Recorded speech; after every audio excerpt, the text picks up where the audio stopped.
sort of about art, creativity, warrior. From Helena, what do you believe God says about video games overall? So I would say it's the same thing that God says about sports. It's the same thing that God says about movies. It's the same thing that he says about music. Is honestly that I don't think you can minimize it down to, he either says all movies are bad or all movies are good. That's not true, because obviously there are movies that are bad. I don't need to tell you what movies are, like a lot of really nasty horror movies and stuff like that. The same can be said about video games. Like I've shared a lot of times, and I've had conversations with people backstage, other guests that have been on the show, other viewers. It's one medium of many that God desires to use to communicate. And there's a lot of things out of kilter in the video game industry. Absolutely. That's undeniable. But the same can be said about the music industry, sports, all the other arts. There are some things out of alignment for sure.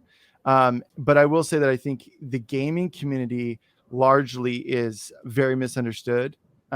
I know because I've been a part of it, but I'm also friends with a lot of people that have really felt misunderstood, and kind of been marginalized within Christianity. And look, there are some games that are bad, but at the same time too, I've noticed there's a lot of, and the same goes for, you name it, where people kind of inject their own prejudice or their own convictions and then deem everyone fall into that category of just like, well, I think it's bad, so it's bad and you shouldn't play it and you're going to hell because you're playing it or you're watching this or you're when it might not be, for that person. And it's like a whole thing, I've used this illustration before, even with like Netflix, for example. I don't subscribe to Netflix. My wife and I have made a decision. We do not want to support Netflix.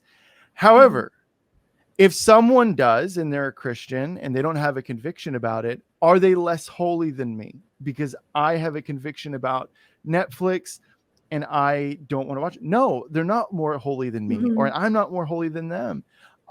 Both of us are operating on our conviction, and you can't make the assumption, oh, well, they're just not asking God hard enough. Right. Because that you get into religiosity, you get into, I've seen a lot of hurt people because people carry that mentality. And so I think it's really important to look at things and go, work out your own salvation with fear and trembling. God, what do you want me to do? And just focus on loving people and fostering an environment that is conducive to that welcomes the presence of God in your family. Now, obviously, like just with anything, people can become addicted to video games. Absolutely. Some of you watching, your kids might be addicted to video games, or your siblings or friends. It's a very real thing, but there's a lot of other areas that's, to me, speaks to unfulfillment in someone's life. If someone is addicted to something, or they're turning to something to fill a void, they're filling a void for a reason. There's a void there. And so how do we combat that is really the question. So do I think video games are bad? No. Do I think God is pro 100% video games, all video games? No, I don't. Yeah. I think it's important to use discernment on which ones, how much.